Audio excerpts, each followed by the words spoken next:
Itharilaရဲ့ဖခင်အာပြဟန်ကဣသရီလလူမျိုးရဲ့ဖခင်ပဲဖြစ်ပါတယ်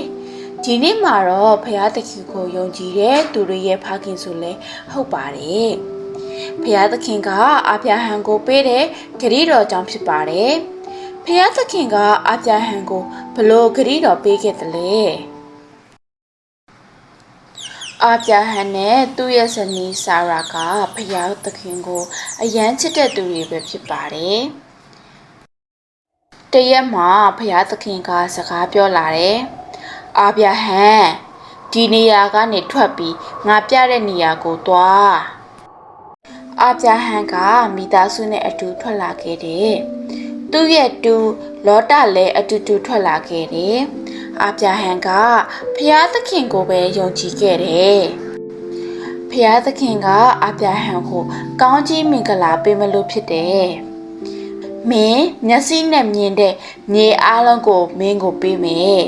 ပြီးတော့လူမျိုးကြီးဖြစ်လာလိမ့်မယ်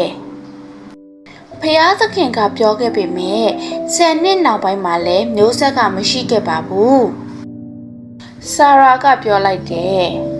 ယောက်ျားကြီးအသက်ကြီးလာလို့ခလေးမရတော့ဘူးထင်တယ်တရက်မှာလူစိမ်း3ယောက်က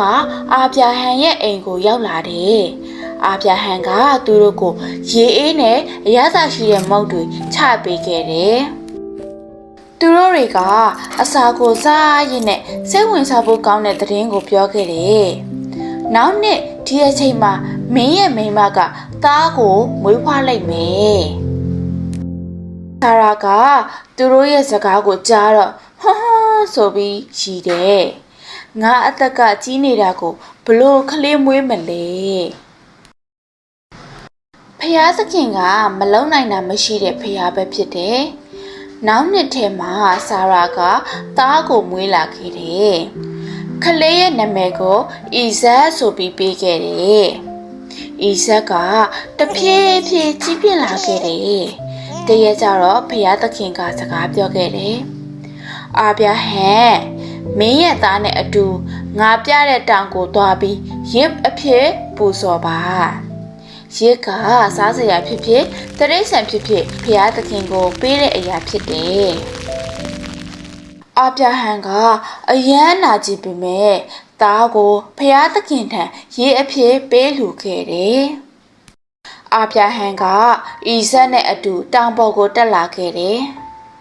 ဖေရစ်ပူဇော်မဲ့တိုးရောဖျားသခင်ကပြင်ဆင်ထားတယ်သားရဲ့အာပြဟန်ကအီဇက်ကိုကြောက်ပေါ်တင်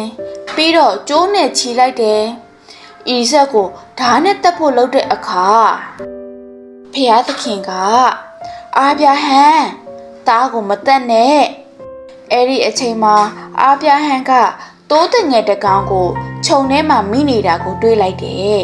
အဲ့ဒီတိုးလေးနဲ့ဖျားသခင်ကိုရစ်ပူဇော်ခဲ့တယ်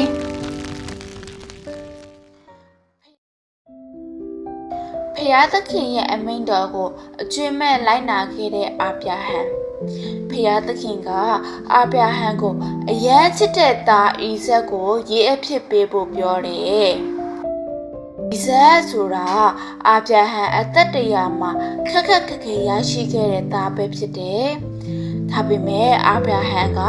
မတူဝေပဲဖျားသခင်ပြောတဲ့အတိုင်းလုပ်ခဲ့တယ်အီဇက်ကိုရေအဖြစ်ပူဇော်ပေးတော်လေနောက်ထပ်ပြန်ရှိအောင်လုပ်ပေးမယ်လို့ယုံကြည်ခဲ့တယ်ဒီအရာကြောင့်အာပြဟန်မှာခိုင်မာတဲ့ယုံကြည်ခြင်းကိုရရှိခဲ့တယ်ဖျားသခင်ရဲ့အမိန့်တော်အတိုင်းယုံကြည်ပြီးလိုက်နာတဲ့သူအပြင်ဖျားသခင်ကဝမ်းမြောက်တယ်